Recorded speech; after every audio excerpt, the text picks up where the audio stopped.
Woodson not calling timeout. And I like that move. In the hands of Anthony. Anthony for three. Puts it in! Knicks by one with 8.2 remaining.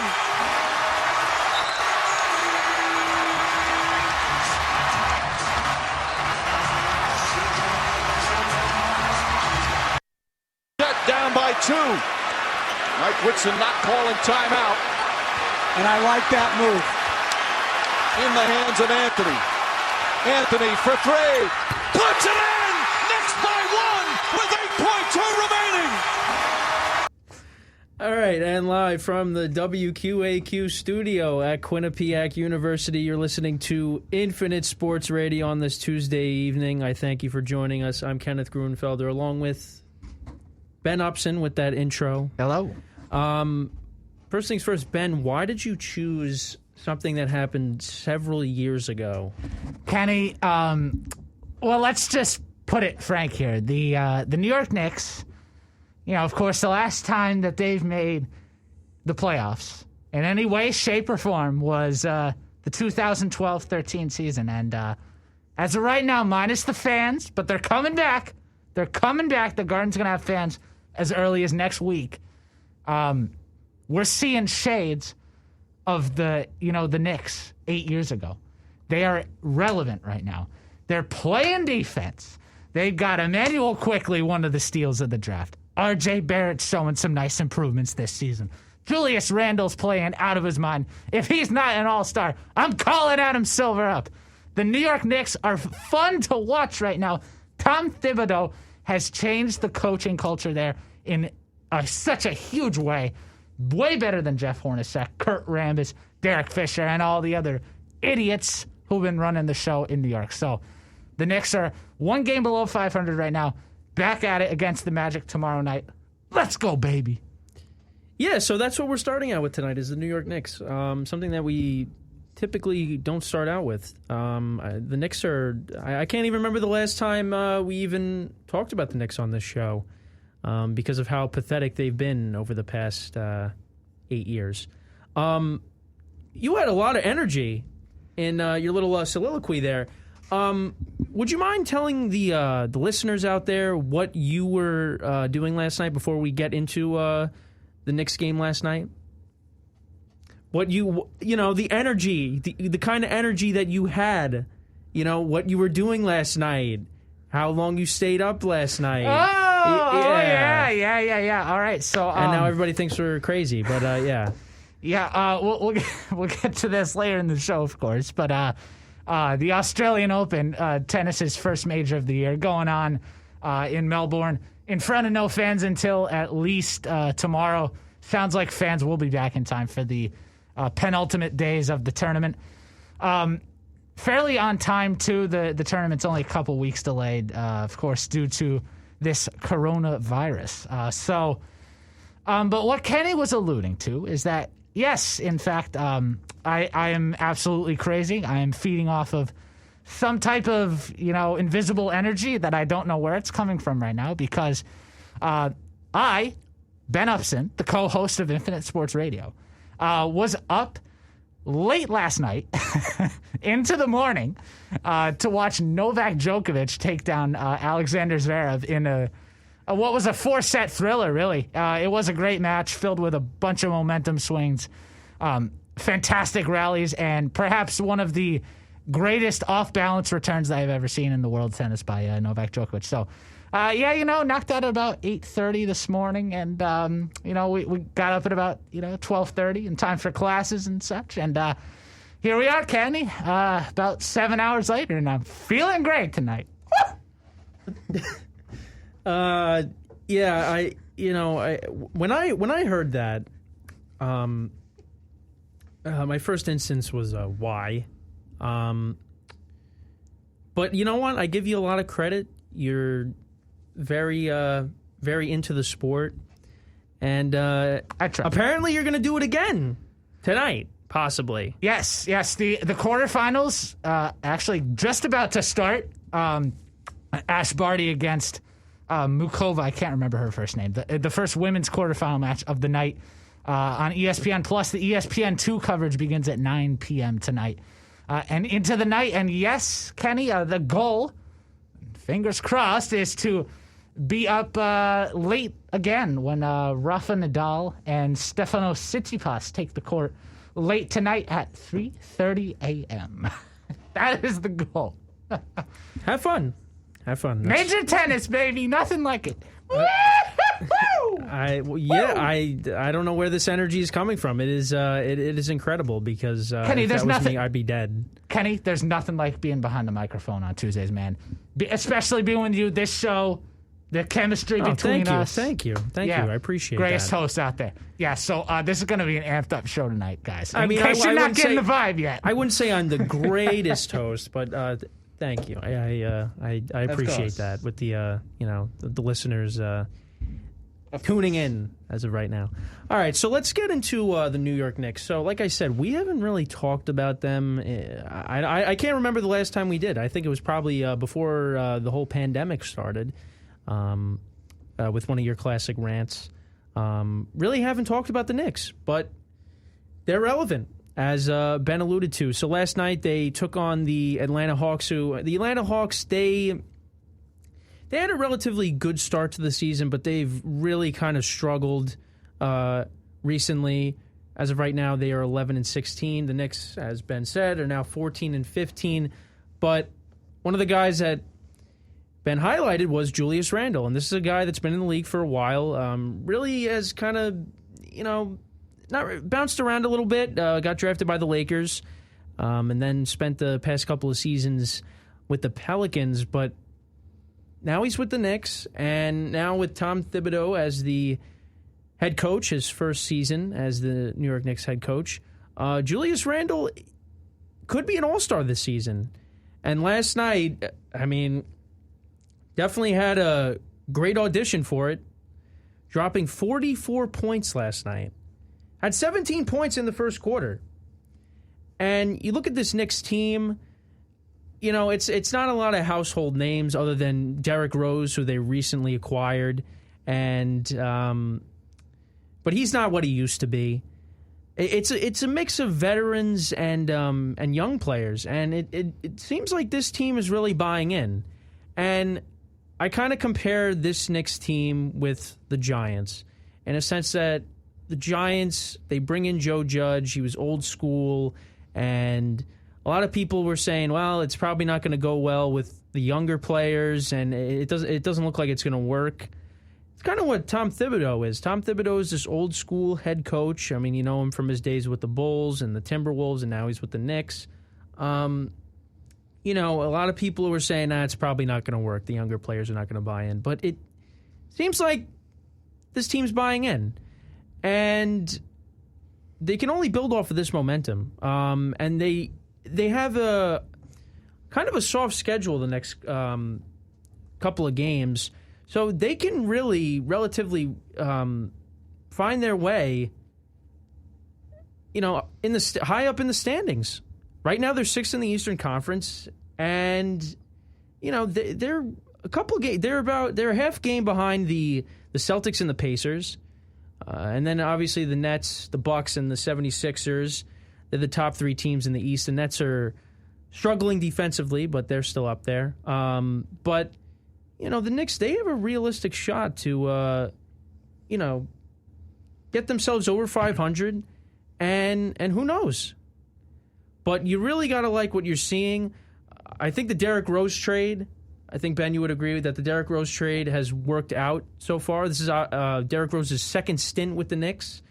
Obviously, the last time he was with the Knicks was back in, I believe it was 2015, when he talked about how the Knicks could be a super team with Carmelo Anthony and Kristaps Porzingis and Joakim Noah. But that wasn't really that much of a super team. That was a pretty pathetic team.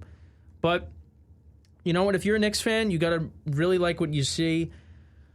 But something that me and Ben talked about off the air, and what we've been trying to ponder why this person has this way of thinking, is one of our buddies, Justin, has said that, who's been on the show a couple times, has said that he's wanted the Knicks to, I don't want to say tank, but He wants a higher draft pick. Now, this was kind of and I'll bring back the Giants comparison. There were some Giant fans out there as the team was starting to come together and win some football games, there were still fans out there that wanted this team to tank and get a higher draft pick. But there were a lot of fans who were like, you know what? This team's been pathetic for years, and we got a chance to make the playoffs. We want to make the playoffs. Screw the higher draft pick, unless you're Doug Peterson for the Eagles. The Knicks right now, they're the 6th seed. And if they keep playing like this, and the way the East is very top-heavy. When you talk about the Western Conference, it's a whole different ball game. But really, you look at teams like the 76ers, the Bucks, and the Nets, that's kind of like the class of the East right now. And then it's a lot of unknowns. The Celtics had high expectations going into this season, and they really haven't lived up to it. They're right now 500. The Pacers, they've kind of lost some key guys along the way the past couple of years. They're not as good as what they once was. The Raptors, a team that won the NBA Finals a couple of years ago, they're the 8th seed. They're a couple games under 500. Not the team that they were last year, and most certainly not the team they were when they won the championship, obviously, with Kawhi Leonard leaving for LA. And then you got the Miami Heat, who were the representatives of the Eastern Conference in the bubble last season. They're 11-16. Now, they had a lot of injuries, guys in the COVID protocols, and trying to regain their footing and get themselves back into this thing. But right now, things look good for the Knicks. And one of the guys that I think Knicks fans got to be very excited about is Emmanuel Quigley. I keep saying Quigley. Ben, he criticizes me for saying the name wrong, but I could say it however I want. But this guy's been really good. I mean, this guy's their 2nd-round draft pick this season, and he's been a find for them. And who knows? He can maybe work his way into the starting lineup. They haven't necessarily done that yet, I don't think. But like I said, they got a good mix of young guys and some veterans. And it seems like they really are buying in. And Julius Randle, he's most likely going to be an all-star this season. And the question is, if the Knicks keep playing like this, what will they do at the trade deadline? Julius Randle is putting up all-star numbers, Kenny. 25 points per game in average in the month of February alone. His his games in February, 23, 27, 22, 26, 12, 24, 22, and then 44. By the way, that 44-point performance last night against the Hawks was the most that a Knicks player has had since Carmelo Anthony did it. January of 2017, he had 45. Yeah, I mean, that just speaks for itself. Also, shooting 48% from the field, 46% from 3, and 78% at the line, all in the month of February. Yeah, Come on, he was piecing it together. He was lighting it up last night, and like we said, like Ben said in the opening, fans are coming back, and it'll be nice to have fans at the Garden once they are able to. I believe it's February 23rd. When we come on the air next week, Kenny, I believe, if I'm right from the schedule, that the Knicks should be in action at the Garden in front of fans. Let me just check the schedule to make sure. Yes, next Tuesday night against the Warriors at 7:30. Okay. At the Garden, there will be fans. And that's something to look forward to. That's something we really haven't talked about, is fans are finally going to be making their way back to games in New York State. Obviously, they did it for the Buffalo Bills' 2 playoff games. But we're starting to see some normalcy come back into our lives, which is something that we all look forward to. But listen, if you're a Knicks fan, you got to be really excited. Not really the biggest. I'm not really the biggest Knicks fan on the planet. But I'm from New York, and kind of hopped on the Knicks bandwagon when Jeremy Lin was a thing back in, I can't even remember, 2011, 2012. Oh, yeah. Around back there. in those years. That's really when I started watching basketball. But listen, you got to be excited. And, let's see what they do at the trade deadline. I barring any setbacks or collapses, knock on wood, this team should be a buyer at the trade deadline. And I think the addition of Derrick Rose, he can mentor these young guys, and he's played well off the bench. You got to if you get somebody else in there that can produce, this team's only going to get better. So let's see what happens. I mean, like I said, they got a soft schedule coming up, other than the Warriors in there. I think the Spurs, they play at some point. Saturday at the Garden. Yeah, so... Yeah, coming up at the Magic tomorrow, Wednesday, Friday. They're off Friday. Right there. So then it's Spurs, Warriors, and then I believe it's like Timberwolves after that? Oh, never mind. That Spurs game Saturday got postponed. I heard the Spurs were dealing with COVID issues, so that's why. So as of right now, Magic tomorrow night, Wednesday, and then the Timberwolves next for Sunday. And then the Warriors next Tuesday. That's what's the road ahead.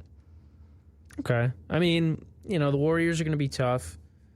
But you know what? You got to be confident in this team. And let's see what happens. Like, they play good defense. Obviously, could be better offensively a little bit. But guys are stepping up, and they're playing good basketball right now. Yeah, and actually, Kenny, the offense has definitely gotten a little bit better, at least, because in, 5 of their last 6 games, they've scored 109 plus in each game. And those were against the Trailblazers, the Trailblazers, Heat, Wizards, Rockets, and Hawks. Obviously, some of those teams not as good on defense, so I guess it's partially due to that. But, I mean, the Knicks are starting to hit their stride, and, Julius Randle, like we mentioned, has been a big part. I mean, you got to look at Immanuel Quickley with this team, too. Immanuel Quickley is shaping up to be one of the steals, if not the steal of the 2020 NBA draft this year, because you take a look at his numbers, and specifically, the signature shot for Quickley is either, the pull-up three or his or the floater. Those are obviously the shots that he uses in his arsenal the most. And you know what? It works. It really does work most of the time. I mean, you look at Quickley. In the month of February, the games that he's played, he's averaging 12.9 points per game, 96% from the free throw line. He doesn't shoot a ton of free throws, but he's making them, which matters. 40% from 3, 41% from the field overall. So, he's definitely still got to build upon his three-point shooting, a little bit, but he still shoots at or around 50%, in most games from deep. But you know what? I think that's just partially, being a rookie. Still got to get used to your shooting form and all that. But he has been such a positive note for the Knicks. And for the first time in a long time, I can say that the Knicks actually got a really nice draft pick. Really. Now, we don't even talk about their first-round pick. Now, yeah, and let's not forget, too, going back to, our good friend Justin Blecht off the air. Look, I understand the whole debacle between, Obi Toppin and Tyrese Halliburton. Obviously, if you didn't watch the NBA draft, which was back in, I want to say it was May, I think. It might have been later than that, actually. Well, didn't it happen after the season? Oh, yeah, wait, you're right.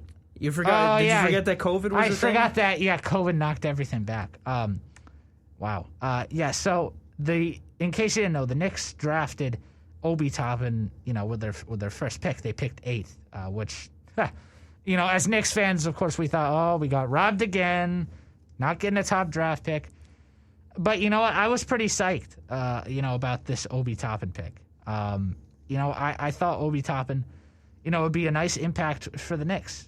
Playing near his hometown area. I'm pretty sure he's from or around the area of New York City. But right now, Obi's not living up to his, hype. I mean, we saw what he did at Dayton with the Dayton Flyers. And he was one of those guys, that really came out of one of the lesser known schools, like Ja Morant at Murray State. And, who's the other player I'm thinking of? But either way, those are just good examples of, these guys coming from some of the low flyer schools out there, Kenny.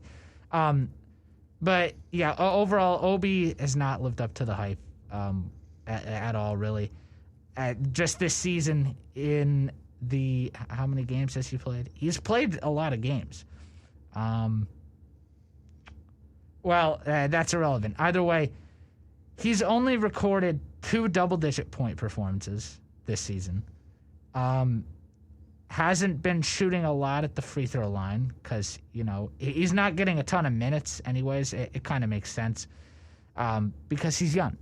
He's got to develop. Like, that was the thing with Quickly, Kenny, and that we were confused why, Tom Thibodeau was only playing him, 16, 18, 20 minutes a game. But, recently I think he's been playing a little bit more, like somewhere between 24, 26 minutes, which is good. Obviously, that's the best part about Tom Thibodeau.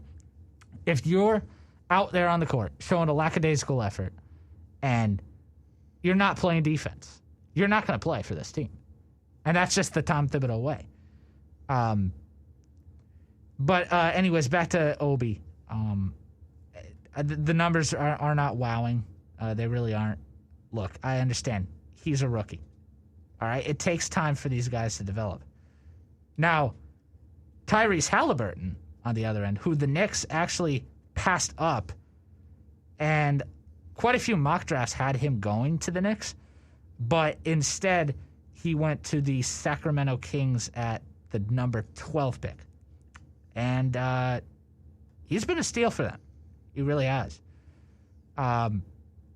He's been better than Obi. Let's not forget, though, he's a point guard, and Obi, meanwhile, is a power forward, different positions, but still. No less. You look at the difference here. Obi averaging 5 points a game, 2.5 rebounds. Tyrese Halliburton's averaging 12.4 points per game with 5 assists. That's his average. And he had a breakout game just over the weekend against the Grizzlies. One of his season-high performances, 22 points. Shot 3 of 6 from 3, 9 of 14 from the field. 4 rebounds and 4 assists. In the month of February alone, he's really turned it on for the Kings. He scored double-digit points in 7 of their 8 games this month. He's shooting 54% from the field, including an 8 of 12 shooting night in his season-high 23-point performance against the Nuggets on February 6th. So you look at Tyrese Halliburton. I mean, from the games that I've seen of the Kings, because obviously, there's not enough time in the day to watch, the Sacramento Kings or, any of these other NBA teams, like, all the time. There's just not enough time. But from what I have seen of Tyrese Halliburton, he looks like he's developing into a nice shooter at the point guard position. Overall, his offensive game seems to be pretty efficient. Now, I mean, on the defensive side, he's a point guard. I don't really think he's as prominent in the defensive category, but what matters, I think, for someone like him is how you're doing on the offensive end. And right now, he's really doing some good stuff for the Kings. And Luke Walton has been playing him a lot this season. He's averaging 31 minutes a game this season alone. Much more than what Obi Toppin is averaging in New York. And again, it's all back to the point that Tom Thibodeau specifically says that, you're not going to play on this team if you're not playing hard. And like I said, Obi's got a lot to work on going forward. And sure, so does Tyrese Halliburton, because they're rookies. Literally. Obi is 22, a little older. Tyrese Halliburton's 20. He's 5 months older than me. And he's in the National Basketball Association. Heck, Zion Williamson is like weeks older than me. And all these kids, Kenny, they're coming out, balling, trying to make a name for themselves in the bright lights of the NBA. So But yeah, overall, the whole comparison between, Obi and Tyrese Halliburton. Justin, if you're listening out there, look, I get where you're coming from about Obi Toppin not producing for the Knicks. He's not. Absolutely not. Not right now. But there's still time. It's too early right now to jump to conclusions and say that the Knicks struck out on the Tyrese Halliburton pick. Sure, maybe they did. We might take a look back at this at the end of the year and think, well, they did.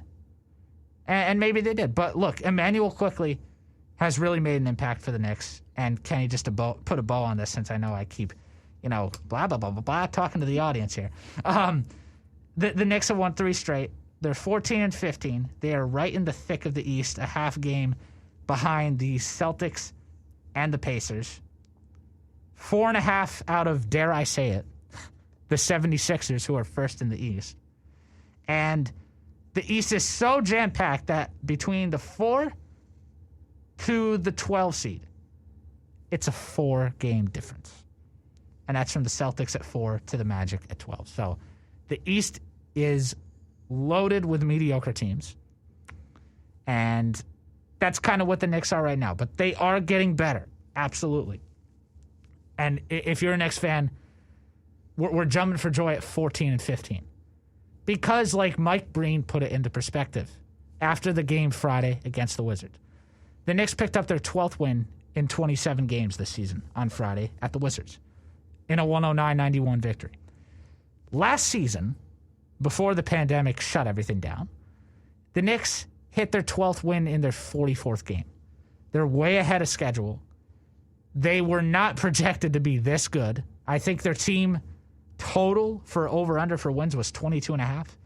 And they have 14, and we're not even at the midway point of the season yet. We're still a couple weeks away from that. The New York Knicks are a fun team to watch right now. They got an easy part of the schedule coming up. Good things are happening right now. Fans are coming back to the Garden. Knicks basketball is back and better than ever. Yeah, that was well said. I tried. Sorry, I rambled on. You take the spotlight now. No, it's completely fine. Hey, it's a team that you are you show a lot of passion for, just like your Rangers, who are kind of in a little downward spiral right now, and the Giants. Really, all your teams you're very passionate about. And we'll give a score update, of course, on those games at the top of the hour. Of course. Kind of sticking with the Knicks, an injury update. So Mitchell Robinson, their center, he fractured his right hand, and he had successful surgery today, so he will be reevaluated after the All-Star break. So hopefully he recovers fast and the Knicks can get him back. I think that's all we got for the basketball talk. I think we'll take a quick break. When we come back, we're going to discuss the MLB offseason, kind of get into baseball, what we think of our Yankees, and what we think of some of the moves that were made around the league. So stick around. We'll be right back here on Infinite Sports Radio. This is the soundtrack of Quinnipiac, 98.1 FM, the new WQAQ.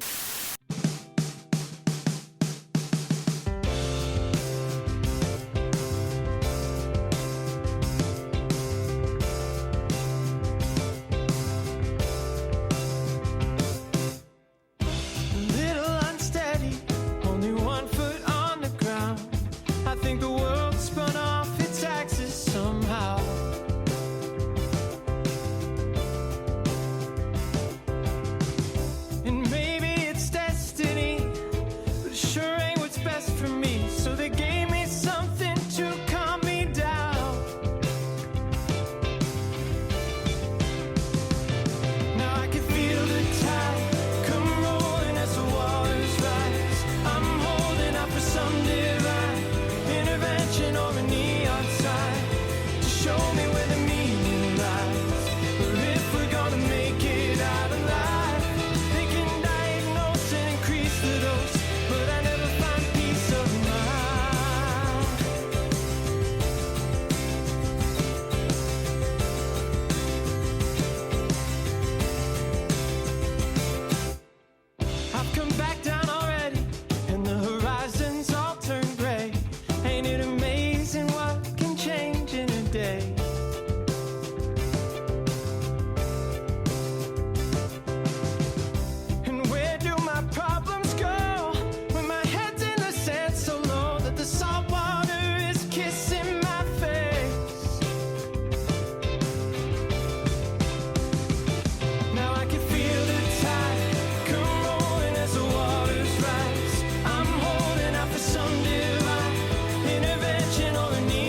Open 7 days a week, 6 a.m. to 10 p.m. You can call them at 203-287-8710. And in the goal corner, we have the hungry Quinnipiac student. Let's get ready to rumble! We will never fully understand what we've asked of our military service members, of their families or their children, asking them to deploy, patrol, stay on watch, on point, asking them to put themselves in harm's way, to endure it all. But we do understand that it's our turn, our duty, to bring them all the way home, to keep them secure, to have their backs for the rest of their lives. Wounded Warrior Project long-term support programs do whatever it takes to help our most severely ill or injured veterans live independently, at no cost, for life, so that they might stand at ease. Find out how you can help at findwwp.org. Hey, it's Emma Spagnolo, General Manager of WQAQ. Are you looking for a fun and creative way to get the word out about your business while trying to appeal to a young group of college students? Well, look no further. WQAQ is Quinnipiac University's student-run radio station. Here at WQAQ, we allow businesses of all kinds to advertise their products and services to our dedicated listeners. All we ask is that you provide our production team with copy points for your desired ad, and we'll come up with a professional and fun radio spot that will play at least 20 times per day. That's 140 times per week, and 1,800 times per month. WQAQ, the soundtrack of Quinnipiac. You're listening to 98.1 WQAQ, the soundtrack of Quinnipiac. All right, and we are back here on Infinite Sports Radio. We are about an hour and a half left in the show. So let's get into some MLB stuff. A lot of off-season acquisitions. Kind of a dead off-season, I think, with a few major moves from some teams. Kind of the big moves. Two of the biggest moves in the off-season probably have to be Trevor Bauer going from the Cincinnati Reds and making his way to L.A. to play for the L.A. Dodgers. And, the Mets, they missed out on that opportunity to get him in their rotation. But I think the Mets have a rotation that they could kind of survive with this upcoming season. But you know what? It's annoying because it puts the Dodgers.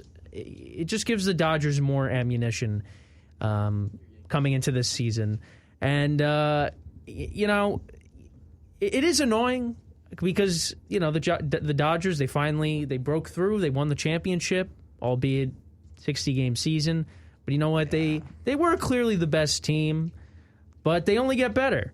And then you also got to look at the Blue Jays getting George Springer from the Astros on a 6-year contract. So the Blue Jays, they are they're looking like a sleeper team going into this season. Another player that the Mets missed out on. But you know what? Again, the Mets, I think they got some depth on their team that they can be a good team this year. But yeah, those are kind of the two big free agent acquisitions. If you want to go to trades, obviously the Mets did acquire Francisco Lindor and Carlos Carrasco from the Cleveland Indians. Carrasco kind of gives them some stability in the rotation. But the big part of that trade was Francisco Lindor. The Mets get their guy. They had to trade away Ahmed Rosario, who's been the shortstop for the past couple of seasons.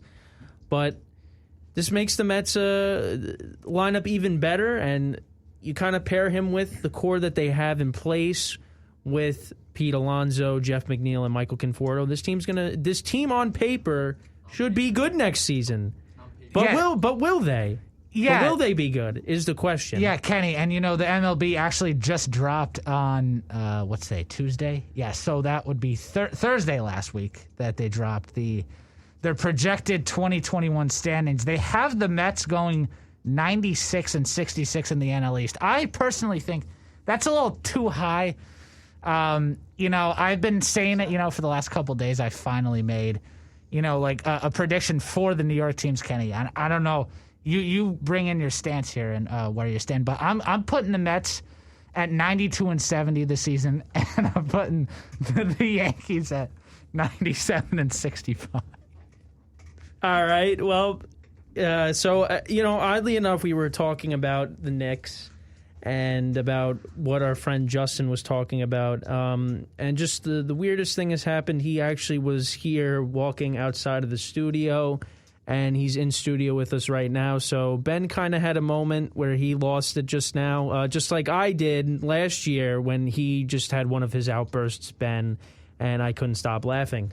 That's what co-hosts do. They kind of pick each other up, when they lose their train of thought, or and something happens. I thought my microphone wasn't working one time, and it was just because my headphones volumes was down, or the headphones weren't plugged in. I don't remember. I locked Ben out of the studio once, and on the first show of the year. And I did a quick intro, and then I said we'll be right back, and we were able to correct that. So that's what co-hosts do, and that's what you got to do when you can't stop laughing or something. You got the giggles, whatever. But so yeah, what's your take on those season predictions, Kenny? What do you think? What do I think?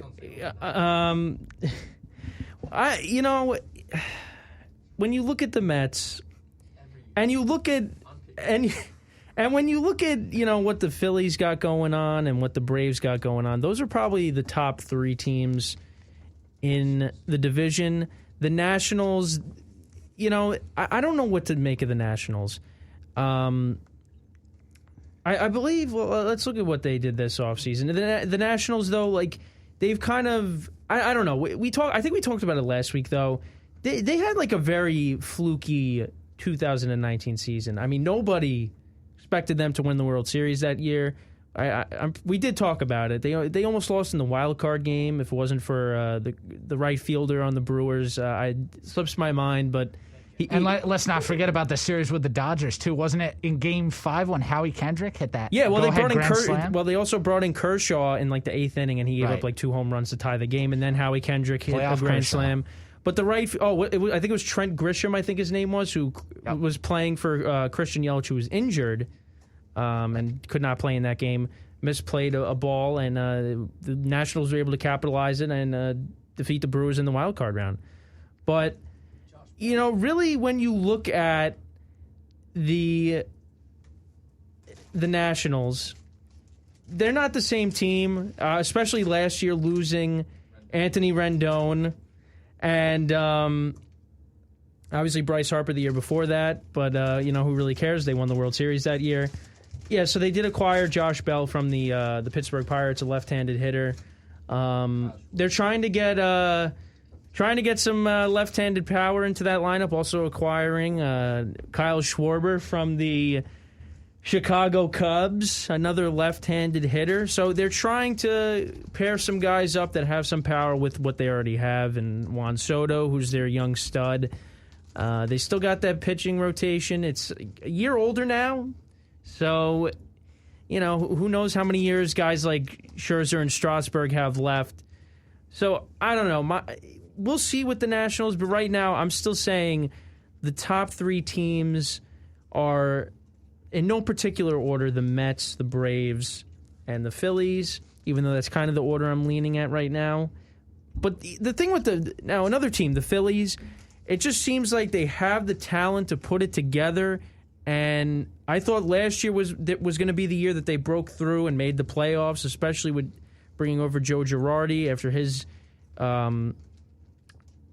a year or two absence from being a manager.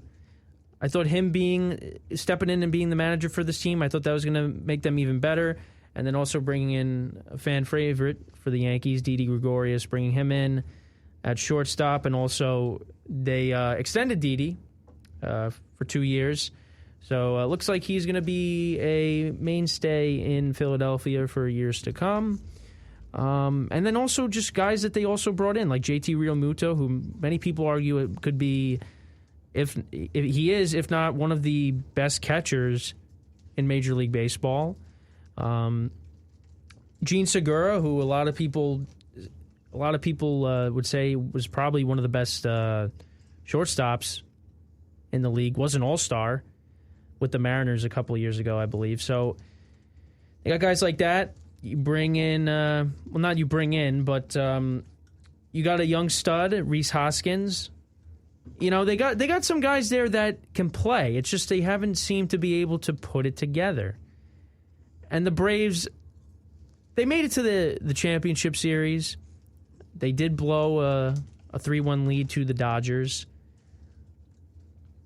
You know, but I think a lot of the concerns come with the pitching when it comes to the Braves. I think that's where their downfall is. So I don't know if their rotation will be able to keep up with, you know, the Mets rotation.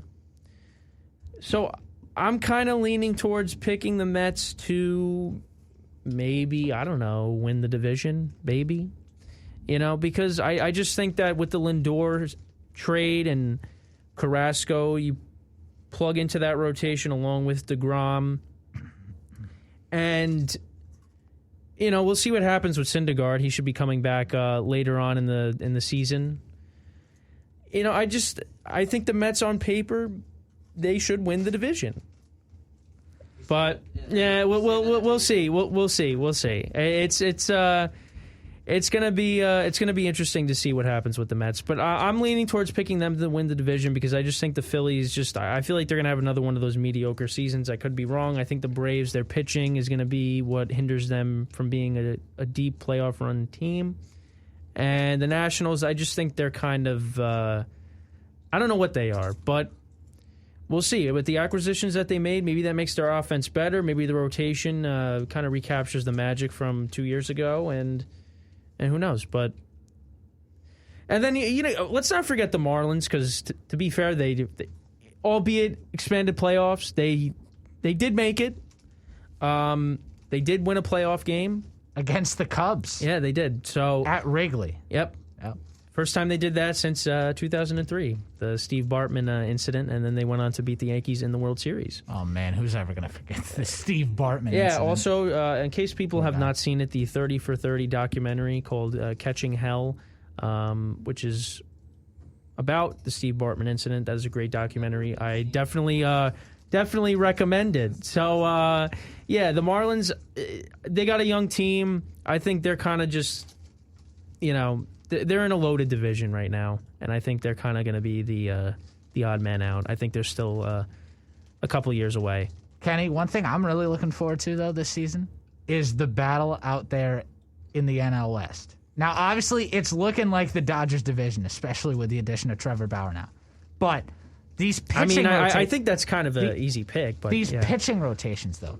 Bauer, Buehler, Kershaw, Price, and Urias for the Dodgers. And then on the Padres side, they have a great rotation now in Yu Darvish, Blake Snell, Lamet, Joe Musgrove, Chris Paddock. Like, that's going to be fun to watch those two go at it in the West. And the MLB, they have the Dodgers going 103-59, which is about where I think they end up. And they have the Padres going 96-66. Unfortunately, the Padres aren't going to be able to challenge the Dodgers because the Dodgers have everybody. It's everybody against the Dodgers again this season. Oh, what a surprise. What does that sound like? Oh, maybe the Golden State Warriors in the NBA a couple of years ago? Yeah, I mean, it's two different sports. You know, super teams.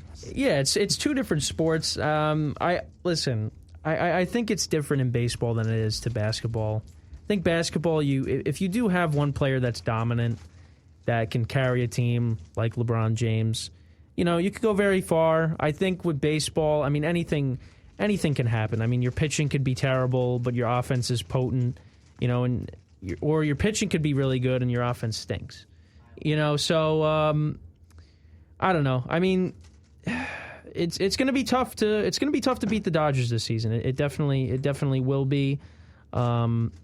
I think the Dodgers are going to win the NL West. I think that's a no-brainer. Yeah. The NL Central is kind of interesting. It's been interesting for like the last couple of years too. It always tends to be close right to the finish. Yeah, I think when you look at the Pirates, I think they're kind of the team that's on the outside looking in. One quick thing with the Pirates. So I don't know if I ever mentioned this, but I did make I did make a bet with my friend that every year that they don't win the World Series, the Pirates, I would get $1 from my friend. The year the Pirates do finally win the World Series, I'll have to give my friend $100. So that's just a little fun fact about the Pittsburgh Pirates. Don't know why that was a bet me and my friend made, but that we were just like, screw it, let's do it. Let's make another stupid bet.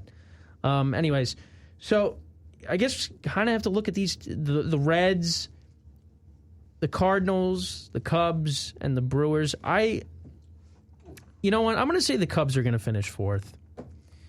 I think the reason why is just because I feel like they just kind of are in a very awkward position right now. They're kind of, I think they're on the brink of a rebuild.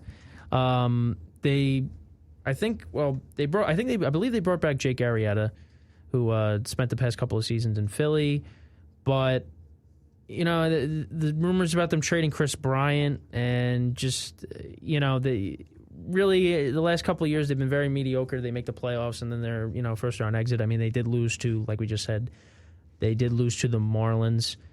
I don't know. I just feel like the Cubs are kind of on a downward spiral right now. And I think the Reds, they did lose Trevor Bauer, but I think they still have guys that did kind of have some down year. I think Luis Castillo, he had a kind of a down year last year, if I'm not mistaken. I don't really know the stats off the top of my head, but they did. Yeah, I guess 4-6. You know, it's only a 60-game season, but I think he has a chance to be a chance to rebound from a kind of a rough season. Sonny Gray. His time with the Yankees was a disaster, was an all-star. But, and I think they got guys in the rotation that I think could step up. I think they do have a nice young core.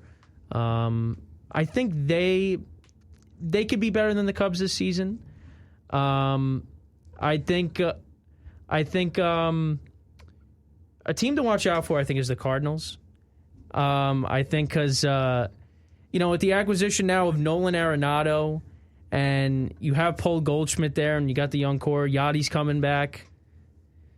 I think they have a chance to be. I think they have a chance to win the division. Honestly, I think it's going to be a race between the Brewers and the Cardinals for that division. Why not? Yeah, why not? We'd love to see that. And actually, isn't that what it came down to this past season? Or was it the Cubs and the Cardinals? It was the Cubs and the Cardinals. Cubs won by 3 games in the Central in the pandemic season, as we're calling it. It's just the fact that some of these records, Kenny, you'd look at and say, wow, they're a fluke. Like, come on. The Marlins went 31-29 in a 60-game season. What would they have actually gone in a 162-game season? Like 75 and... 87, probably something like that. The Yankees only finished with a 3 games better than the Marlins. Yeah, which was pretty pathetic. And the Rays still won the East by 7 games with the 28th payroll in the league. Yeah, that last month and a half was a disaster. Yeah, it was as brutal. a Yankee fan. That was pretty pathetic. It was brutal on their part. If you look at the the MLB's like predictions for the Central. They have the Reds going fourth, and, alluding to the Reds, I think it's pretty funny to think back to, that series they had with the Braves where I forget who was pitching. I think it was Bauer against Max Fried. I think that's what it was. And that was game 1, right? Yeah. Yeah, wait, was it game 1 where either way, one of the games in that series. Nobody scored until the 13th inning when I think Freddie Freeman had like a walk-off base hit or whatever. And the Braves won 1-0. Like 13 innings and nobody scored in that game. Yeah. And the Reds, meanwhile, stranded 12, 14 runners on base, some crazy number like that. And, the Reds, obviously offensive struggles have been a thing for them. Especially over the last couple of years. But, Kenny, the Central picks, I really like them. I agree the Cubs are starting, to fade a bit. Since that miraculous 2016 World Series, which, never forget that. The Brewers and the Cardinals look like the teams that'll be at the top this year. Absolutely. And especially getting Arenado, joining Paul Goldschmidt in St. Louis. I almost said Arizona. I'm thinking football. It's hard to say that the Cardinals won't win the Central this year. I really can't see that happening. And I know you mentioned it earlier, too. For the East, I will go out on a limb and say that the Mets are going to win the East. I think it's going to happen. I think it's ridiculous, personally, that the MLB's got the Braves going 82-80. Just my personal observation. If there's any team to beat the Mets in the East, it would probably end up being the Braves. But I think the Mets are definitely a top 5 team in the National League this season. So, look, just getting Lindor and Carrasco, those are big pickups for a team that's not known in past seasons to get, big-time free agents. And let's not forget their biggest acquisition came last night when they signed Kevin Pillar. That's right, Kevin Pillar to the Mets. How much was that deal? It was just a year? It was a small deal, right? I think so, Kevin Pillar? Yeah, it's not like they overpaid for him. I mean, come on.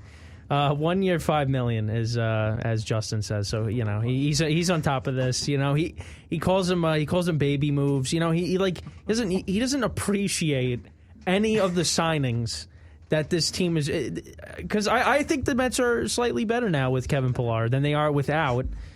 So be positive. That's like I said last week, is be positive. But anyway, so let's kind of move to the American League. We'll do the AL East last because I think we kind of know who we feel is going to win the division. Even though we could be let down and it doesn't happen. But anyways, the AL West is very interesting because now the Astros, they lose George Springer, who was part of their core for many years, and Garrett Cole's not there anymore. But they still have Verlander, they still have Altuve, they still have Correa. You know what? And they do bring back Brantley after supposedly he did sign with the Blue Jays, but I guess that deal fell through. But I guess you got to go with the Astros to win the division. I don't see any of these other teams. I don't see any of these teams giving them a hard time, other than the A's. The Angels they have going 87-75. I don't know.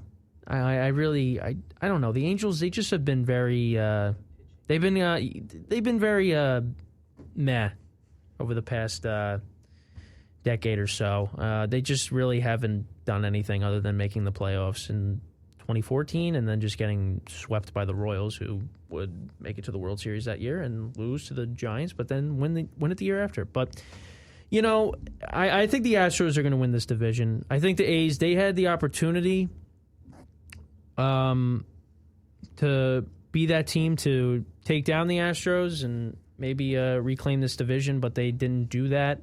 I believe they did play in the A's and the Astros did play in the division series, if I'm not mistaken. And then on the other side, you had Tampa and the Yankees, I believe. I think that's, it happened so long ago, who remembers? But, the A's had the opportunity to really, show the Astros, hey, we're coming and we're a better team, but they didn't do that. So I think, until then, I think the Astros, I think, are going to win this division. Over to the Central, I think it's another interesting division. I think, MLB's got the Twins, then the Indians, and then the White Sox. I think it's a two-man race. I think it's going to be between the Twins and the White Sox. I think the Indians now trading Lindor. The rotation is not what it used to be. I think the Twins edge them out. I think they got the better lineup. I think the pitching is going to be, again, a problem for this team. But you know what? You know what else is going to be a problem? That playoff curse that continues to hang over. Yeah, well, that's the playoffs. We're just talking about the regular season. I think that... I don't know. I think that with this lineup that they still have with their core, I just think they're the team to win the Central. I really do. But I think the White Sox will give them a run for their money, and then obviously in the AL East, I have the Orioles winning it. I just think that the Orioles last year, they gave the Yankees some problems. They came close to making the playoffs, and I think they're ready to break through. So the Orioles will win the AL East. Wow, Kenny, great pick. Yeah. And Fangraphs DJ is Stewart, Ryan Mount Sandcastle, whatever you want to call him. I don't know.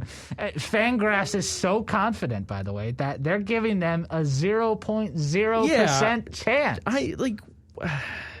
Not even 0.1. Like, come on. I know they gave them nothing. They even gave the Rockies a 0.1%. All right, but you know who we're picking. We're picking the Yankees to win the division. Yeah. I mean, without a doubt. I mean, do I have why would I pick any other team to win the division? Why? Oh, the Rays, the Blue Jays. No. We're picking the Yankees. They need to win this year, and if they do not, who knows when they're going to win? And guess what? I'll be saying the same thing next year, the same thing the year after that, and then the year after that. If they don't win. This is the year. This is the year.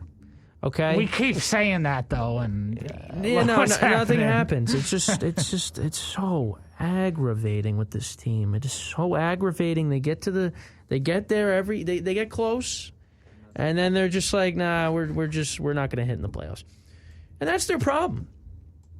I mean, sometimes their pitchers give up big hits, but I mean, can't really blame them when your offense is putting up 1 run, 2 runs a game, and guys are swinging at everything and striking out. But that's what they do. They have a great regular season. Everyone's like, wow, the Yankees hitting home runs, but you know what? They get to the playoffs and they can't hit good pitching. Now, I like the Corey Kluber signing. It's a low-risk, high-reward signing. If he turns back into anything close to the Corey Kluber that we saw when he was with the Indians, that could be one of the best signings of the year. But, it's kind of a wait-and-see approach because spring training is a couple weeks away. So we'll get to see a first glimpse of what he's got in pinstripes. And then they also acquired, Jameson Talon from the Pittsburgh Pirates. I completely botched his name, I'm pretty sure. I don't know. I think it's Talon. Talon? I don't know. But you know what? He's a young guy, and, he showed some promise in Pittsburgh. He's coming off an injury. So let's see what he's got. He's happy, too, to be coming to the Yankees organization. He tweeted that out the other day. Yeah. So, we'll see what happens. And then you got Severino coming back, and then you got, Domingo Germán coming back from his suspension. So we'll see who steps up behind Garrett Cole. But it's going to be interesting to see what this team can do, and let's see who stays healthy, who steps up, whatever. Yeah. All right, so until then, we're going to take a quick break. When we come back, we'll continue our discussion on the MLB. Stick around. We'll be right back here on Infinite Sports Radio. Up of the hour, 8 o'clock on Infinite Sports Radio. Of course, we'll be right back. Kenny will join me in a second, but it is the hourly sports update. Of course, right now in college basketball, UConn over Providence, 53-41. Ranked Missouri over Georgia, 37-33 at the half. Nebraska and Maryland in a Big Ten clash. Maryland up 32-28. Super Tuesday on ESPN. Purdue over Michigan State, 30-27 at the half. And over on CBS Sports Network, Dayton over Rhode Island, 34-28. In the National Hockey League, the Devils finally back in action after a COVID break. They're tied 0-0 with the Rangers through the first period. Islanders over the Sabres 2-0 at the end of one. And the Caps and the Penguins no score. Very odd considering they were just in a high-scoring shootout over the weekend. Predator Stars postponed due to the winter weather in Texas. Later tonight, Avalanche Golden Knights Wild Kings. And in the NBA, Celtics leading the Nuggets 54-49, almost at the half. Pelicans Grizzlies about to tip on TNT. Raptors Bucks, Lakers Timberwolves, and Blazers Thunder all coming up here in this 8 o'clock hour. And then to finish off the TNT doubleheader, it'll be the Nets and the Suns right after Pelicans Grizzlies. So you're going to want to stay tuned for that. Kenny will rejoin me after Lifehouse for hour 2 of Infinite Sports Radio. We'll be right back on WQAQ. And we are back here on Infinite Sports Radio, continuing our talk on the Yankees, because we really haven't talked about them. Last week, talking about the Super Bowl and, I forget what else. But, we had, Ben, he went on his Rangers tirade and his, I think that was it. And then, and then I went on my coronavirus rant. But anyways, with the Yankees, actually one of the big things, this was the 17th anniversary of when the Yankees acquired A-Rod from the Texas Rangers back in 2004. Has it been that long? Yes. Wow. Yes, it has. However you want to slice it, A-Rod was a very controversial player. I will say I was kind of on the side of I loved A-Rod.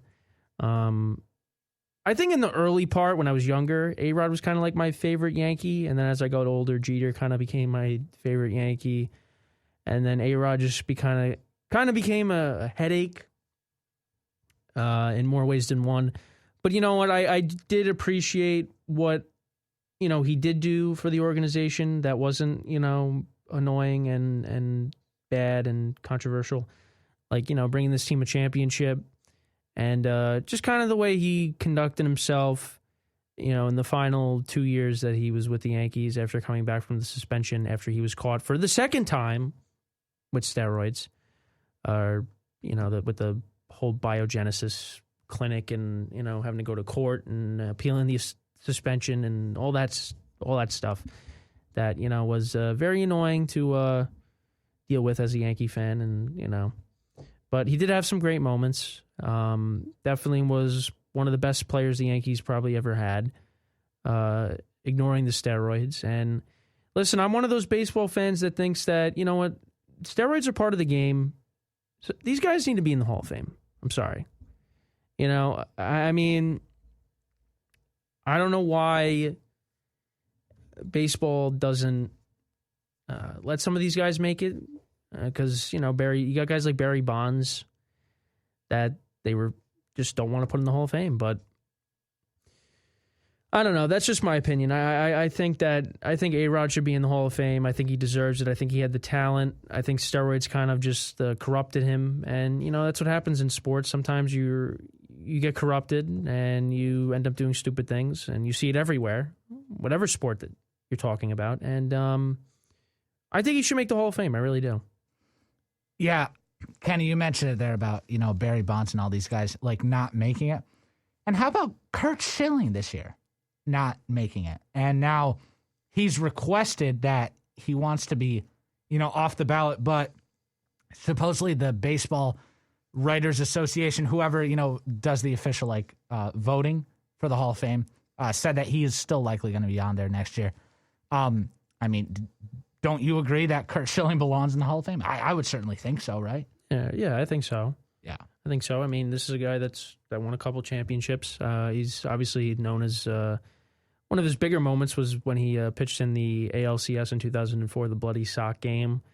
I think he should be, and it's unfortunate that a lot of these guys, they just don't get enough votes to be voted in, and it's just kind of weird, just how the voting process goes when you're trying to decide who makes the Hall of Fame and who doesn't. With all the writers and all this stuff. It's just why is it that the decision to put a guy in the Hall of Fame has to come down to these people? I don't know. I don't get it. But you know what? I think A-Rod should be in the Hall of Fame. I think even Pete Rose should be in the Hall of Fame too. And he was, he got into trouble for many other reasons, with all the betting and whatnot, but it is what it is. And maybe in time, they'll get their chance. Who knows? 17th anniversary of A-Rod becoming a Yankee, something that is very historic. Could have very easily have been a Red Sox. I believe there was some kind, I don't know if it was some kind of documentary or something that came out. Of the stuff that A-Rod could have possibly been a Red Sox. I don't know. But could have been something very, very different. Very different outlook on the league if A-Rod became a Boston Red Sox. But we'll never know. But, yeah, that's just a little fun fact there. 2004. Back when I really did not watch baseball and didn't really watch any sports for that matter. When I was 4 years old. That's crazy how time flies.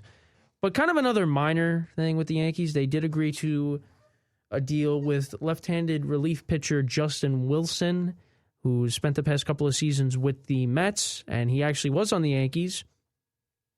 He was involved in a deal with the Detroit Tigers, I believe. I think that they acquired him. I think it was when they traded Shane Green. I'm not 100% sure.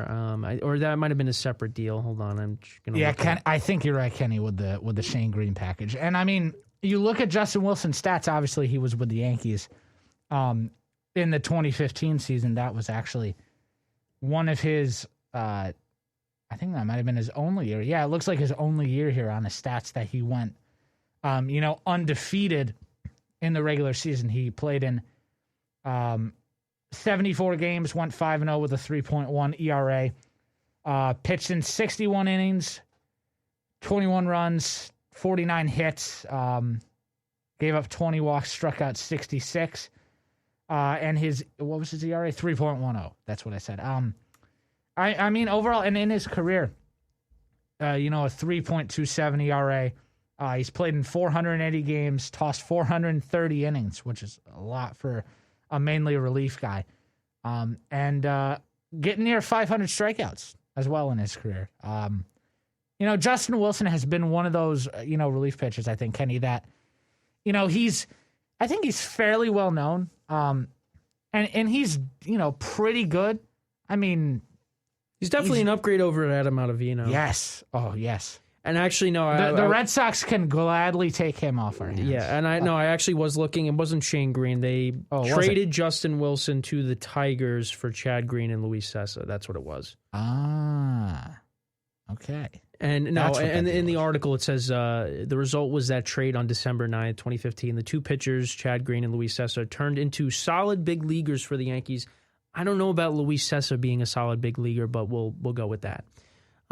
So that was what the trade was. Chad Green and Luis Sessa for Justin Wilson being sent to the Tigers, and the Yankees got those two relievers. But yeah, we got him back. So, as you were saying, just wanted to interject. Yes, by all means. What was I saying? Well, just no. What you were saying about Justin Wilson being. Oh yeah, I was just reading off some of his stats. That's all. I mean that's basically all I had. Like a 3.27. Yeah, that's it. That's all we got for the show tonight. Yeah, no. Yeah, all right, we're done. No, I'm kidding. No, but seriously, a 3.27 ERA. It's not that bad for a career. But yeah, what I was alluding to now that I remember it. Thank you, Kenny. I'm thinking, wait, what's he doing? He's throwing it back to me. What's going on? Well, I mean, you are running on like 4 hours of sleep, so. Well, I was also just drinking some bottled water, but behind the scenes side of this, folks. 3.27 ERA. But like I was alluding to, he is definitely a solid reliever, an upgrade over Adam Ottavino. Yes, absolutely. Red Sox gladly can take him off the Yankees' hands, like I said. But what was I saying? Justin Wilson. Yes, he's definitely one of those, better relievers among the league. He's definitely not, among the elites, but definitely an upgrade for the Yankee pen. And, a lot of people are praising the Yankee pen already, Kenny. Thinking that they're going to be among some of the top in the league, which is absolutely, very possible. Let's just hope that Aroldis Chapman doesn't blow a whole lot of leads this year. One thing that has to get worked on when the Yankees, well, I shouldn't assume when or if the Yankees make the playoffs, which they should. So, yeah, I mean, really only hope. I mean, like we've really talking about before our break. Just, I mean, this has to be the year, right? I mean, how many I don't know. It's just very frustrating when you have this team that is on paper, emphasis on paper, should win the World Series, should be there pretty much every year, and they haven't been there since 2009. I think every year since, maybe not 18. I think 17. I think 17 was probably their, believe it or not, their best shot. Just because nobody expected them to be there. They were playing with a lot of heart and a lot of fire, and they had a magical run, and they were unbeatable at home in the postseason that year. 2019, I don't know. It's just something was off with them. They just couldn't get big hits, and also Stanton was in and out of the lineup that year, and guys like Edwin Encarnacion just couldn't hit. Were a waste of a spot in the lineup. So I don't know. I don't know what to expect from this year. But if the injuries start piling up, you know what it's going to be. It's going to be another one of those years of Aaron Boone has to try to manage his way through the storm with the injuries, and then hopefully once guys come back, we're in position to make the playoffs. Hopefully, because they were able to do that in 2019, and last year, it looked like they were going to miss the playoffs, but for a little bit there, and then they were able to get in and win that best of 3 against the Indians, and then go up against the Rays, and they just couldn't get the job done. Even Luke Voigt said, "Hey, we're going to win tomorrow," and we know how that's why you don't talk before a game. But you know what? That's old news at this point. Players are going to continue to trash talk before games and get what they deserve in the end. They don't win. So, but the one thing that gets me aggravated with this team is there's no balance in the lineup. There's no balance in this lineup. Everybody is right-handed, other than Aaron Hicks, who's a switch hitter. And Yankees right now, Brett Gardner is out on the market. He's still there, and I'm actually surprised that the Yankees haven't reached a deal with him. Yeah, there's been some talks that they're going to get Brett Gardner back, but in some ways it's like, is enough yet? I mean, I hate to, rush Gardner off this team, but look, he's old. Well, I feel like he's paid his dues. Yeah, he is the last Yankee on the team from the 2009 World Series. Yeah.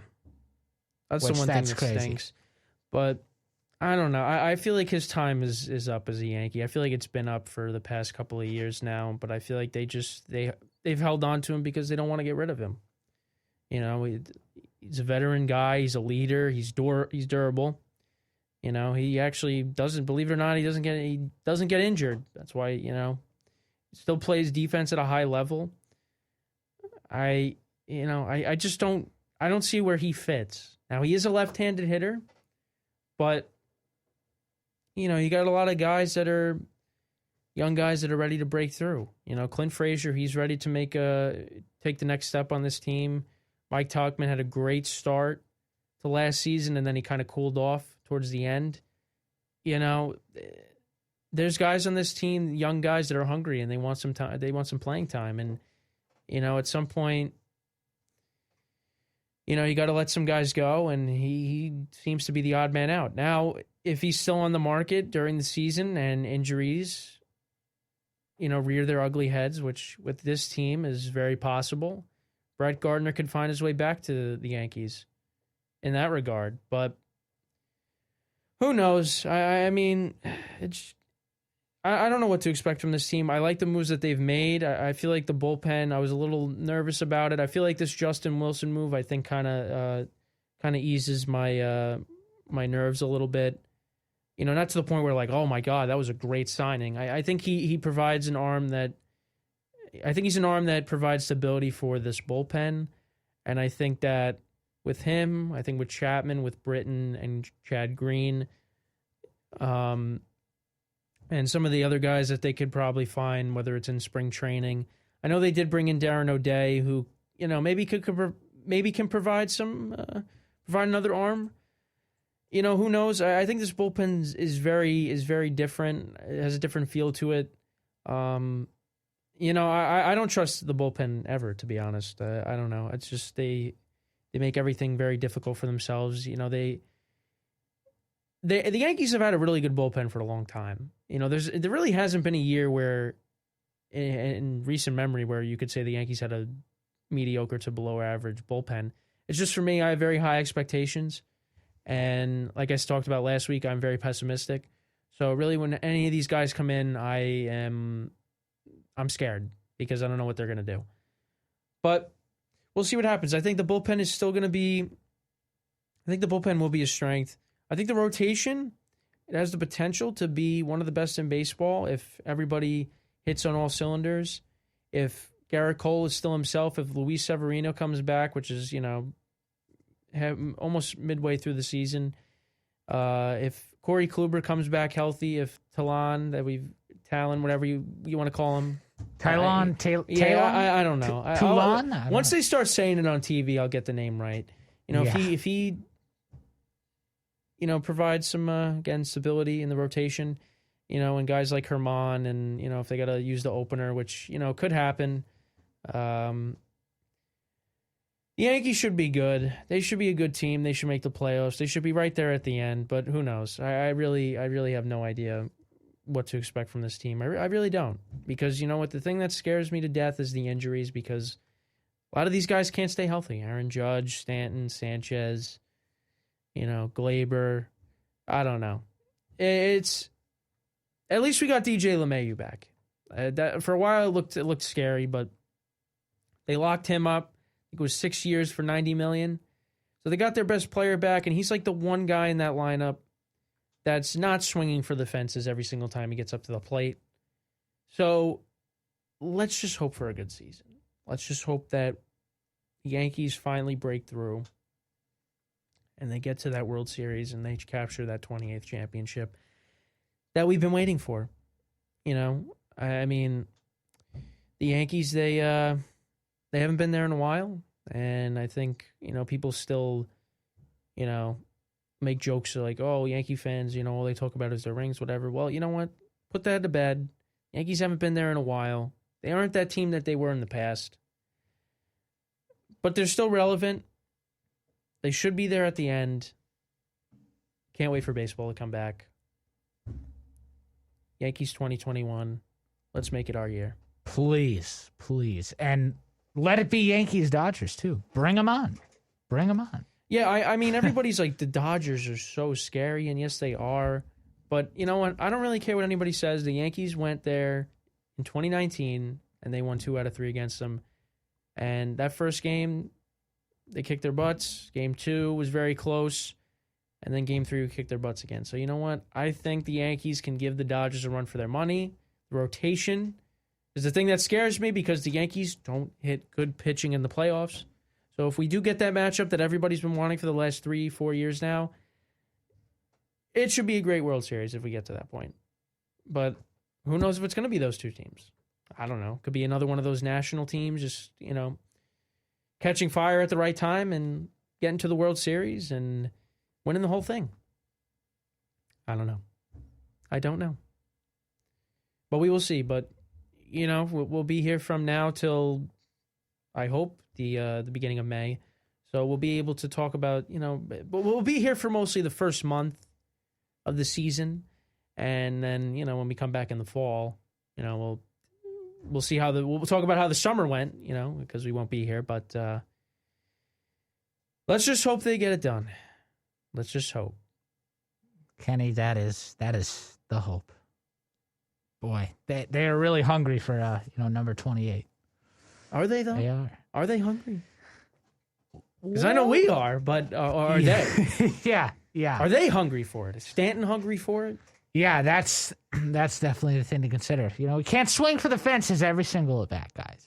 Yeah, we can't stress that enough. But That's, you know they will. You know they're going to be top 3 in home runs this year, and they're going to be top 3 in strikeout. Well, you know what? They might not even be top 3 in strikeouts, because think about it. You get Stanton, you get Judge. Think about this though. Judge and Stanton have not been healthy enough to get to that 300 strikeout mark or whatever. So, in ways, it's kind of good that they get injured, because then we don't have to deal with that. Like, you hit all these home runs, but you also strike out every other at bat. Right. But I'm not hoping for that. I'm hoping everybody's healthy this year. Giancarlo Stanton doesn't play 9 games. Judge doesn't play. I don't even know. He played I don't even know how many games he played. Gary Sanchez played 48 games last year in the 60-game season. He played 48. He batted 147. Can't have that. Can't have that. 147. Yeah, terrible. I don't know what happened to him, but you know what? I think we talked about this last week, but I think this is it for him. I think if he doesn't go out there and he produces, I think this is it. I think the Yankees say goodbye.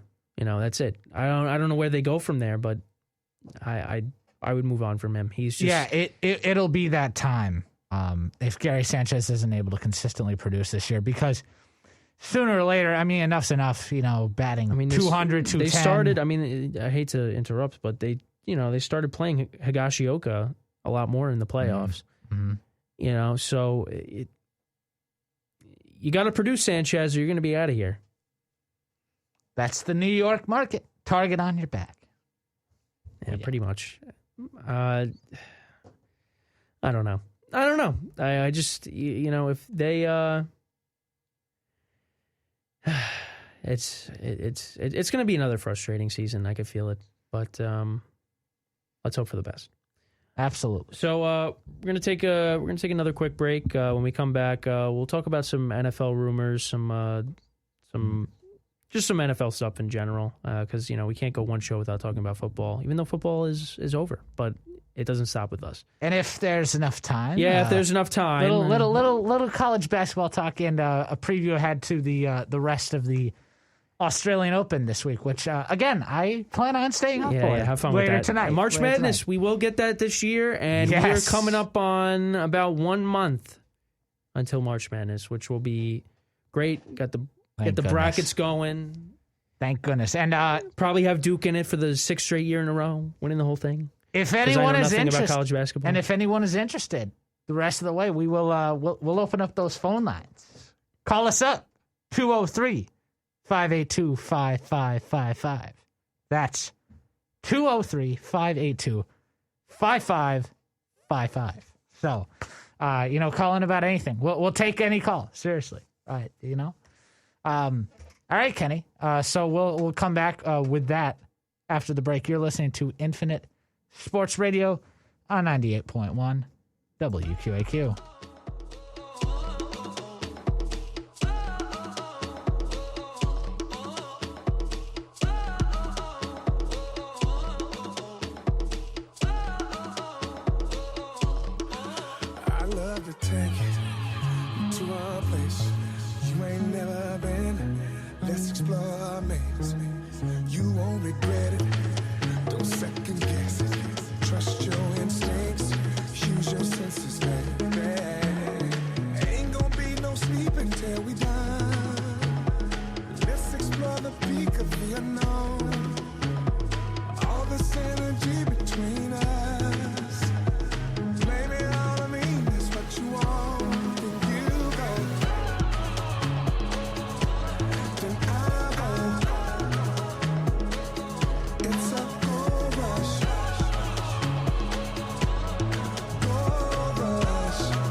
Your place of mine, look me in the eye. Stop wasting time, a taste of wine. Taste the shine, taste your lips, now you get a taste of mine. Tango Ray 10, twist the line. Shifting wine, mixed with mine. Not here to skip your mind. Whip your fine, entice, intensify. This is why you better put enough on it. Go rush on it. Fluff when I puff on it. Real hard, rough on it. Locked down, probably put a cuff on it. Wrapped in a ribbon, dog on it. And I think that we can go so far away to a place that you embrace that we can love land. Oh, you're living the day, you're loving so good, you might as well give it away. So choosy, baby, Charlie and Snoopy, baby.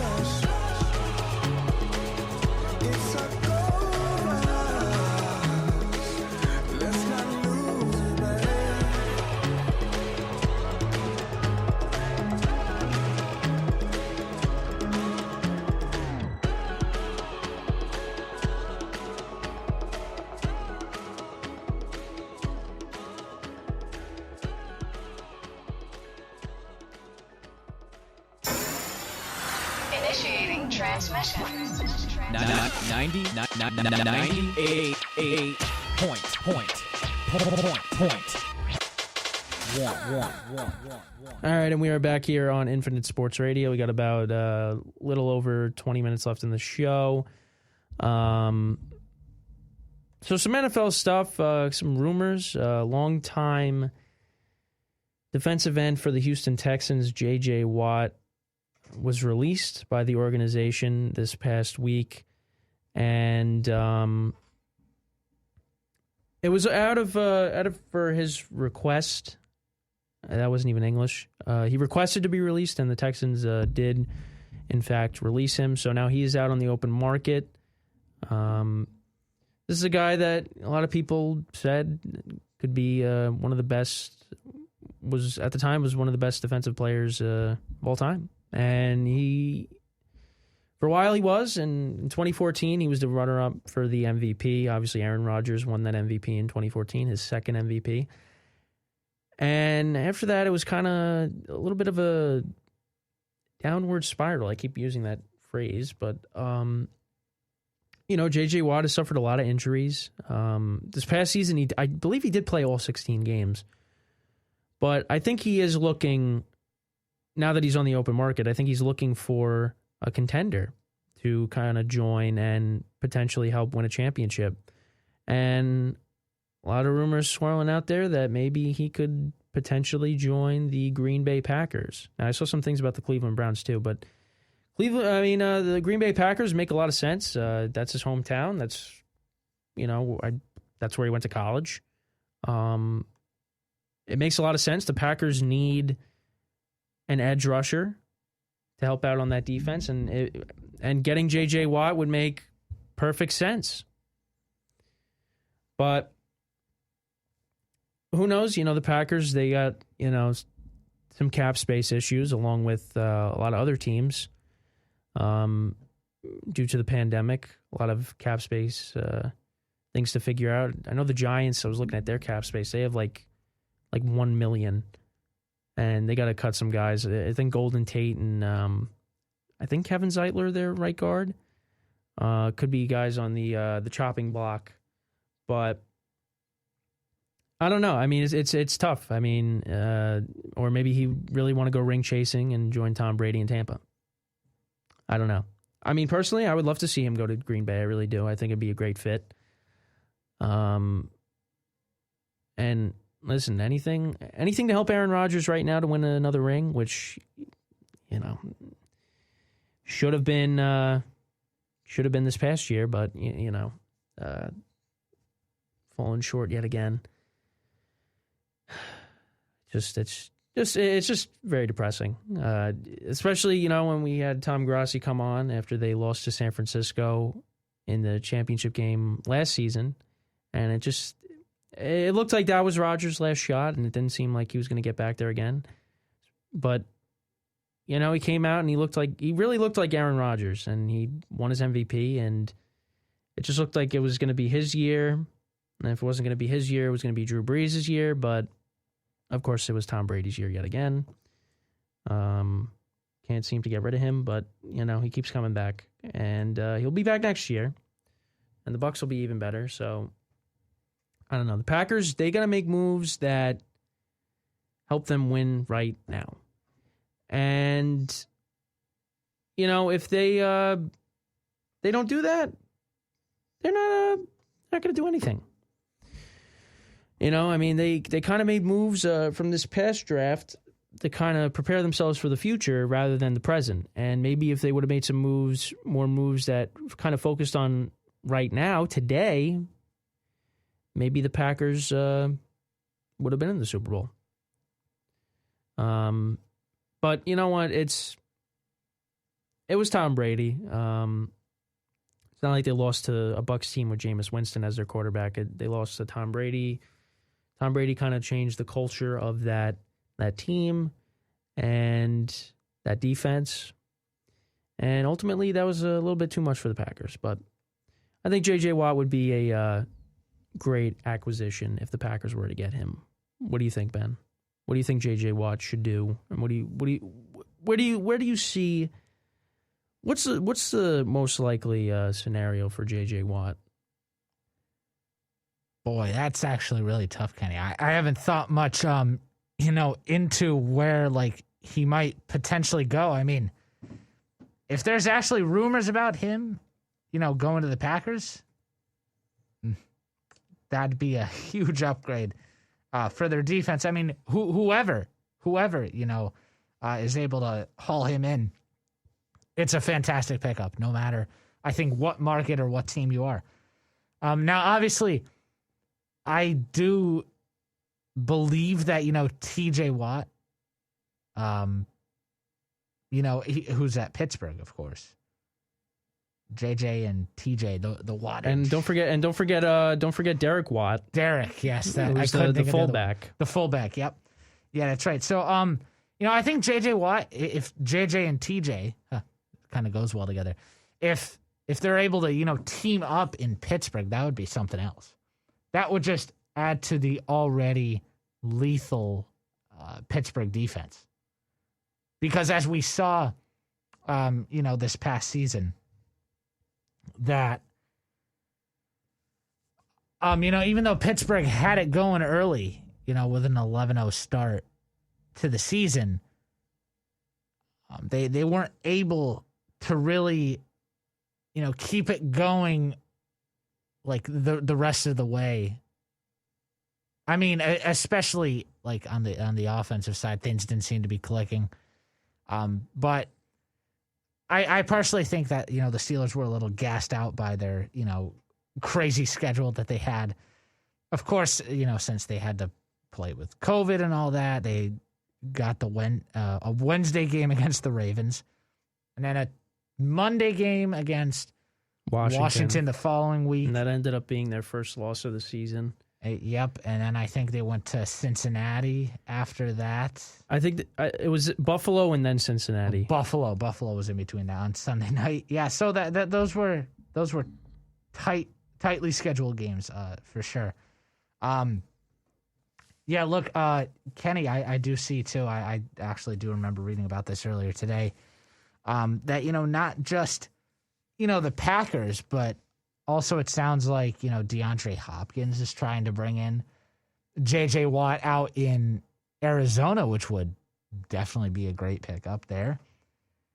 So, I mean, honestly, it sounds to me that, obviously the Cardinals and the Packers must be on his radar, or there's, just rumors going around in general, about him possibly going there. I think he can team up in Pittsburgh with TJ. I mean, look, J.J. Watt can go anywhere. He really can.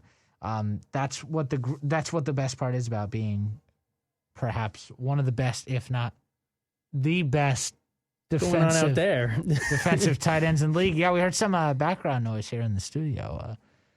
Trying to figure out where all that's coming from, all that commotion.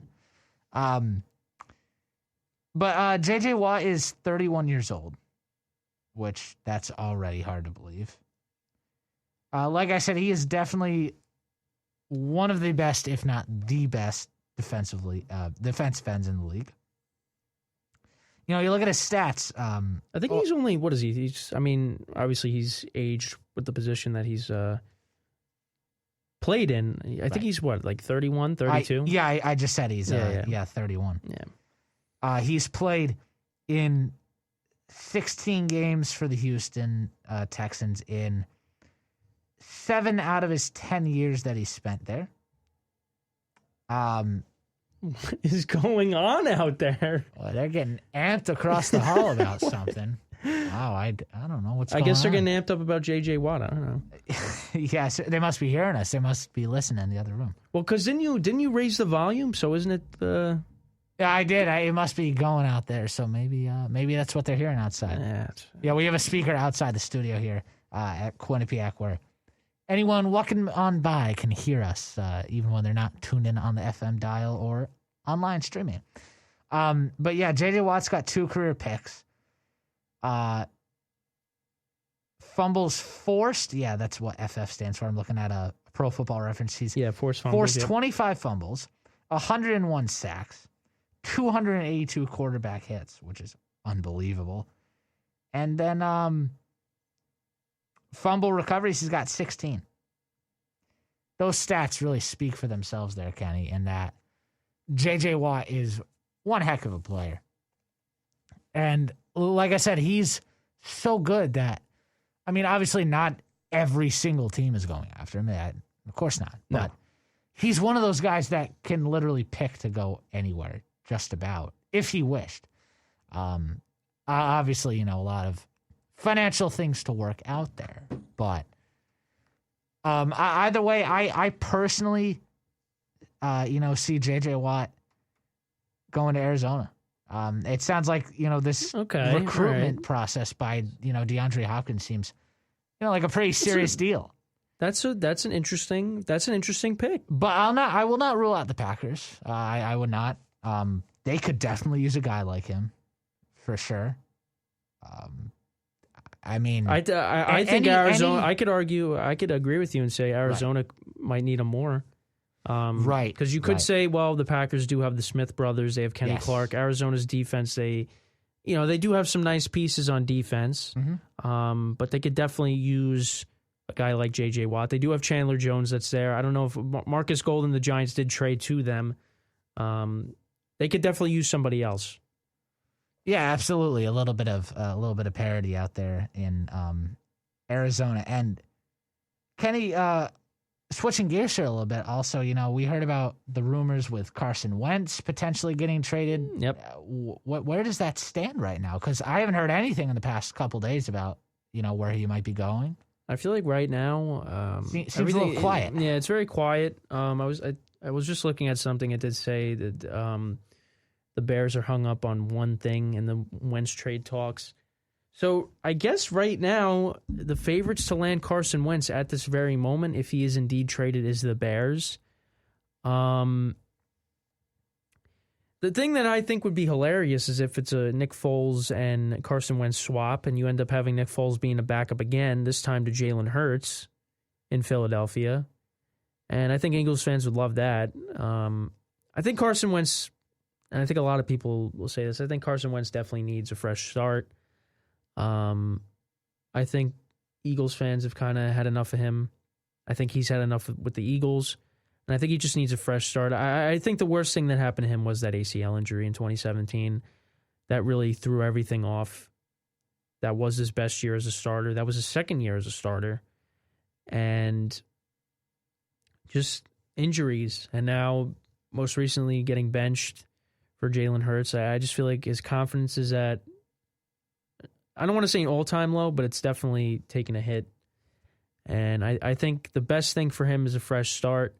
Also, just the offensive line issues and guys being out, in and out of the lineups. And just, if you really think about it, last year when they won the division, he was throwing to Ortega-Whiteside and Greg Ward. And, he was throwing to a bunch of guys that, were on the practice squad. And, somehow they won the division at 9-7. And it was unfortunate that he had to suffer that concussion in the playoff game against Seattle. But, if it wasn't for him, who knows if the Eagles even make the playoffs that year? I mean, obviously the division is terrible. It got even worse this year, and I think it'll be better next year. But I think too many things have happened that the relationship between Carson Wentz and the Eagles, I think it's fractured, and I think he needs a fresh start. And whether it's with the Bears, I think he would fit very well with the Colts. Having his MVP season in 2017, Frank Reich, who is now the head coach of the Indianapolis Colts, was I believe the offensive coordinator for the Eagles back in 2017. I feel like that makes the most sense, and also with the offensive line that they have in place and the young guys that they have there with Jonathan Taylor at running back and Michael Pittman at wide receiver. Don't think T.Y. Hilton's coming back, but you never know. I feel like and with the defense that the Colts have, I think that's probably the best spot for him if he goes to the Bears. The Bears aren't, roster-wise, they're not the worst. I don't know. The Bears, they barely squeaked in this year as a playoff team. Now with the NFL adding an extra wild card team to the fold, if it wasn't for that, the Bears wouldn't even have made the playoffs. And an extra week starting next season. Yes, yep, that's right. Week 18. And apparently, this is back to the Packers. So if they do indeed do that, the Packers would be playing the Chiefs next season. I don't know how that all works, but from our good friend Tom Grossi, that's where I got that from. That apparently, if they do extend the NFL season another week, the Packers will play the Chiefs next year. So we'll get to see, hopefully, Mahomes and Aaron Rodgers play each other, because we didn't get to see that in 2019 when Mahomes was injured and Matt Moore had to start. That would be great. Just as a little side note. But back to this. I don't know. Carson Wentz, I think he'll eventually get traded. Hopefully he gets, wherever he goes, he's becomes a solid quarterback again.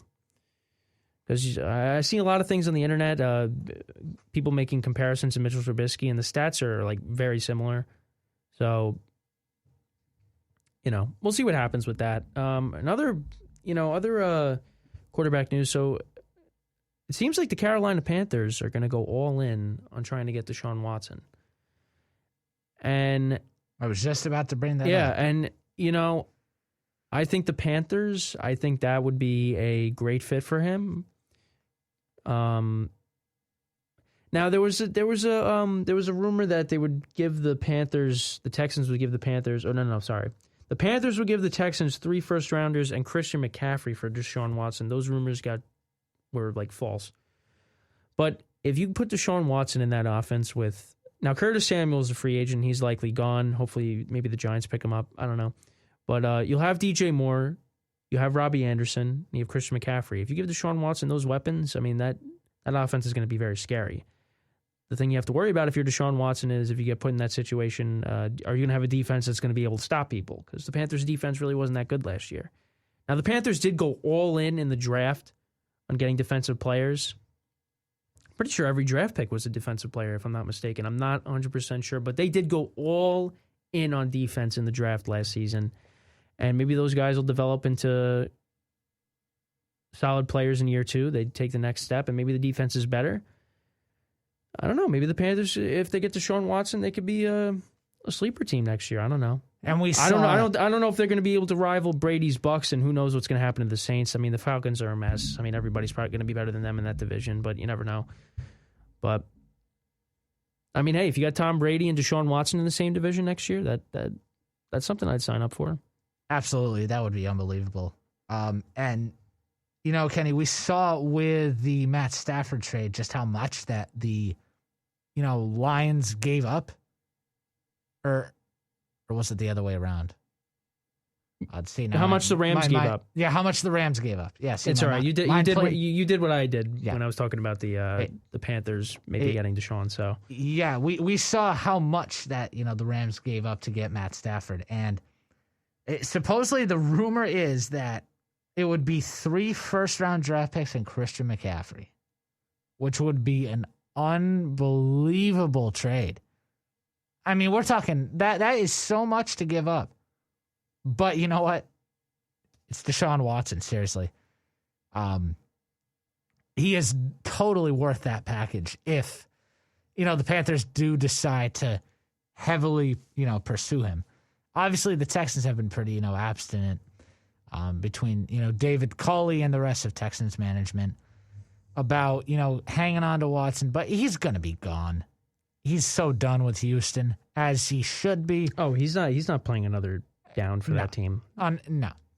It's really ridiculous, the whole thing that's going on. He's got to get out of there. Got to get out of there.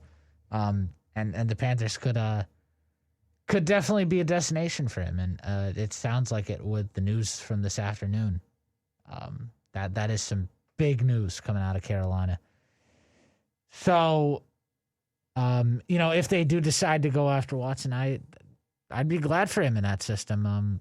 Like I said, he deserves another team, and he's trying to use another opportunity at this point of his NFL career.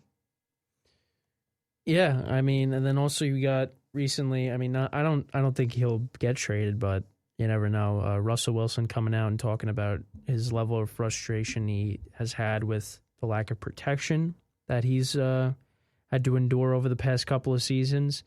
And listen, when you're a guy like him and you've won a Super Bowl and you've been to 2 and you've now going to be in the league for 10 years coming up, and the last several years you've been getting hammered. And you've been running into sacks and just, I mean, you saw it in the wild card game against the Rams. He was just, he had no time to throw. He was getting sacked all over the place by Aaron Donald in that ferocious Rams defense. It's frustrating. It's frustrating. And, and you could ask guys like Joe Burrow, who suffered an ACL injury for basically not having no offensive line the whole year. I mean, and you hope that he has a speedy recovery with his ACL injury. And then obviously you see what losing offensive linemen does in big playoff games, like the Packers losing David Bakhtiari, and how that reflected what happened in the NFC Championship game with, a couple of times maybe if Bakhtiari's healthy, maybe Rodgers gets out of the pocket and escapes the rush from that ferocious Bucs defense and maybe creates a play that, changes the outcome of that game. But, who knows? And then obviously Patrick Mahomes had to deal with both of his tackles being out for the Super Bowl, and talk about having no time to throw. No time to throw at all. I mean, it just really goes to show you how important it is to have an offensive line in the NFL. And, you can understand Russell Wilson's frustrations. And the Seahawks, they really haven't delivered on giving him an offensive line that he can trust and feel protected under. I don't really think it's going to, any of these rumors or anything. Russell Wilson's going to be a Seahawk next season. I really don't see a scenario in which he leaves. Now, I remember last year there was a rumor that he could be traded to the Giants or something, and I was like, yeah, let's go all in and get him, but that definitely didn't happen. But you also got to talk about his wife. He's married to Ciara, who's a big star, and maybe he wants to leave the Seattle market and, go to a bigger market and, and build her brand elsewhere. I don't know, but I really don't see Russ leaving. Let's see how this season goes, but it kind of seems like, again, stuff is just stirring in Seattle. And like I mentioned, the Brady curse, these teams, they go to the Super Bowl, they lose to Tom Brady in the fashion that they lose it in, and then they're not the same team after that. The Falcons and the Seahawks are two of those examples. The Rams, let's see how they do with Matthew Stafford, but I don't know. Just something's not right in Seattle. Could Pete Carroll be on the move? I don't know. I don't know. But we got a long way to go before the NFL season comes back. I mean, it just ended. I mean, we should be in for a very exciting offseason with big trades coming up and big signings. And yeah, I mean, we'll still be talking about the NFL even though it's over. And then obviously the draft. When that happens in the springtime, but who knows? It's going to be interesting to see, as I love to say. Yeah, it's definitely good saying, Kenny. And before we sign off, since I know it's already 9 o'clock, just quickly looking ahead at the rest of the Australian Open this week. Quarterfinals in progress. World number one Ash Barty is in some trouble on the women's side of the draw, playing Karolina Mukova. She's trailing in the decisive third set, 6-1, 3-6, and she's down 2-4 right now. And the score is 15-30. You can catch that match on ESPN Plus. It'll switch on to ESPN2 in a matter of minutes. And then later tonight, it'll be Jennifer Brady against Jessica Pegula, one of the American underdog stories on the women's side. So an all-American matchup after Ash Barty. Andrei Rublev and Daniil Medvedev in an all-Russian showdown. We'll follow that. And then the nightcapper, Stefanos Tsitsipas against Rafael Nadal. And then, of course, the semis will be Thursday and Friday. So that translates to Wednesday and Thursday night in the U.S. And then the finals, of course, will be over the weekend. The women's final, Saturday at 3:30 a.m. on ESPN Live. You can catch it tape delayed in the morning. And the men's final will be Sunday at 3:30 a.m. You can also catch that tape delayed on ESPN. And just for picks, for the time's sake of things, I really still like Rafa Nadal to win it all. Even with Novak Djokovic getting back to yet another Australian Open semifinal last night, I think this is still Rafa Nadal.